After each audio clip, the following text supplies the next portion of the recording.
The average life expectancy in the UK is 81 years old. That means if you're now 16, you've got just 65 years left on this planet. If you're already 26, that's just 55 years left. What are you going to achieve with your remaining time on Earth? What is your biggest ambition? Is it to become a self-made millionaire?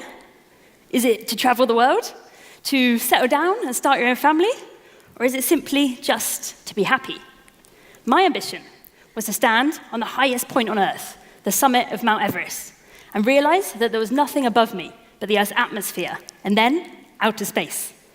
I made this ambition a reality, not once, but twice before my 27th birthday. Now, I am not extraordinary. I am as normal as any of you. I've simply adjusted my mindset to believe that I can achieve something extraordinary. I've unlocked the true extent of my resilience. Now, achievement in any form is not reserved for certain people. Absolutely anyone can achieve. So I was 21 years old when I joined my first expedition to the south side of Mount Everest. But actually, I had a mountain to climb before I could even leave the UK. Mount Everest is an incredibly expensive mountain to climb. An expedition to either the north or the south side can cost anywhere between like 30 and 80,000 pounds. Ridiculous amounts of money. And unfortunately, I was a poor university student with nothing but like thousands of pounds of student debt. Yet I somehow had to raise this huge figure before I could even step foot on that mountain. So I went about looking for sponsorship. I wanted to get a big company on board to give me all of that funding in return for like marketing opportunities, PR opportunities, literally anything I could offer them. And I made this huge, big proposal, and each week I would send it out to like 30 or 40 different companies. And each week, I would get maybe 30 or 40 rejections, or I just wouldn't hear back from them at all. And this was definitely the first big test to my resilience. Those rejections hurt a lot. So many times I felt like I should just give up. So many times I felt unworthy of getting a sponsorship deal. But a few friends had told me that funding and sponsorship can often come through, like right at the last minute. So I persevered, sending them all out, and just 4 weeks before I was hoping to leave for Everest, all of my funding finally came through.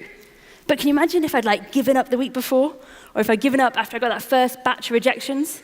I would never have even seen this mountain in real life, let alone reach its summit on the 19th of May, 2012. Unlocking your resilience to deal with that kind of rejection is one of the most important things to achieving any ambition. Now, I think it must have been maybe about a year or so after the first Everest expedition that I decided I wanted to go back. But this time, I wanted to climb Everest from the colder, windier, and much more technical northern side of the mountain. Everest still held this kind of huge allure over me, and I really couldn't shake the feeling that I'd only experienced half of this mountain.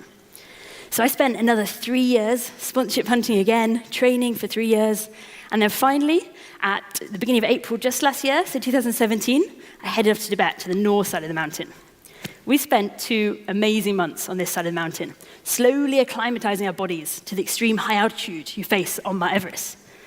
And when the weather looked safe enough, we moved quickly, all the way up from base camp, all the way up to camp number 3. Now, camp number 3 on the north side of Mount Everest is located at 8,300 meters above sea level. Have any of you guys ever heard of the death zone before? Yeah, a few of you? Doesn't sound like a great place, does it? But the death zone is basically a phrase used by climbers to describe the area above 8,000 meters. And if you remember, the summit of Everest is all the way up 8,848 meters above sea level. When we're climbing that last section above 8,000, there's such little oxygen that our bodies are rapidly deteriorating. They're pretty much dying on themselves every minute we spend up there. It's somewhere we want to spend as little time as we possibly can. But the really tricky thing about the north side of Everest is this camp here, camp number 3. Already being at 8,300 meters above sea level, you're already 300 meters into the death zone.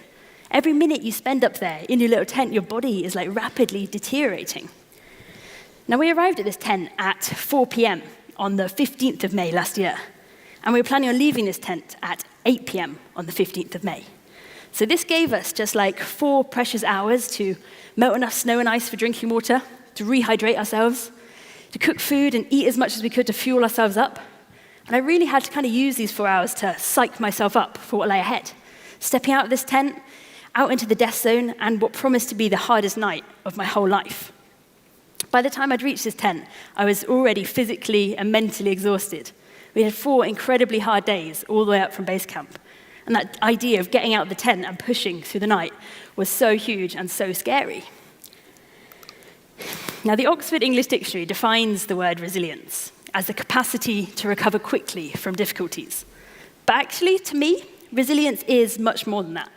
I think resilience is this ability to reach your previously thought limit. And when you arrive, realizing that you can actually smash through that limit and you can keep going and keep climbing higher and higher. Resilience is something we all possess, but I don't believe many of us have yet unlocked the true extent of our resilience. So 8 p.m. came around super quickly. It was pitch black. I don't remember any stars or moon that night, just this kind of thick, all-encompassing darkness. We were dressed in our huge high-altitude suits, high-altitude boots, oxygen masks, goggles, completely encompassed in our own little world. And we began out of camp. Quickly, we gained the northeast ridge. Now, the northeast ridge on Mount Everest leads you all the way to the summit. But along this ridge, you have to climb these huge, steep, technical rock sections.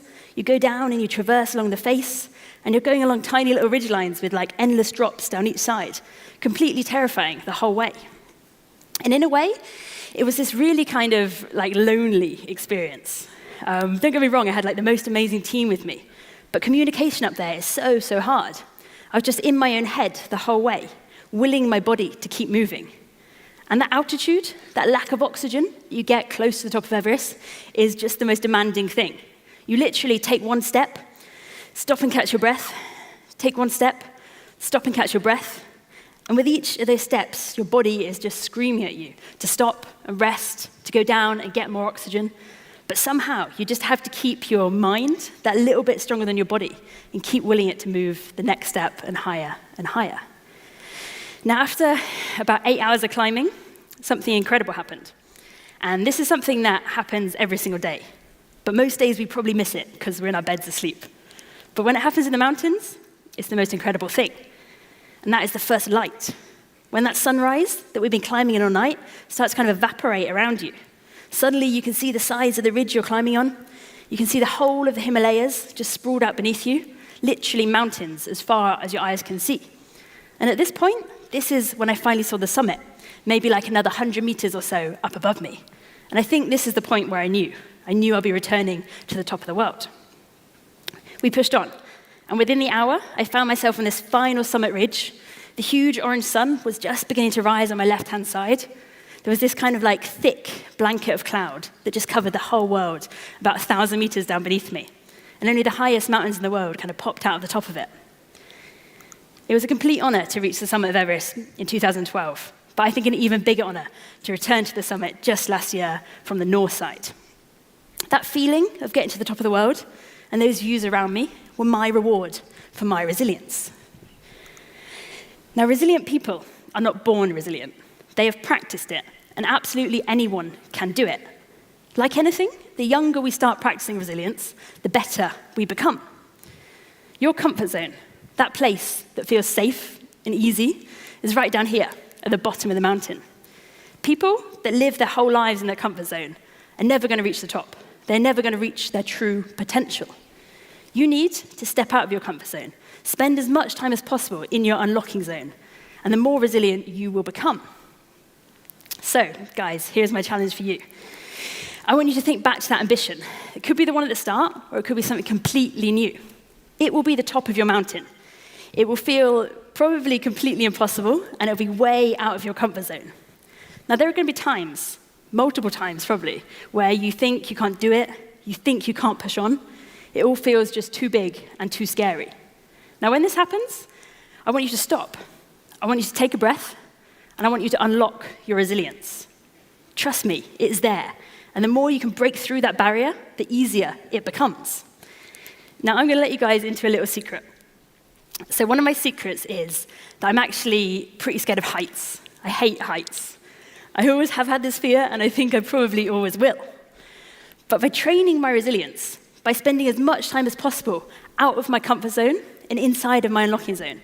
My comfort zone has actually increased. I've learned to feel comfortable in situations that I previously thought completely impossible. I've learned to control this fear of heights, and I think this has got me to the top of the world twice. But now, guys, it's up to you.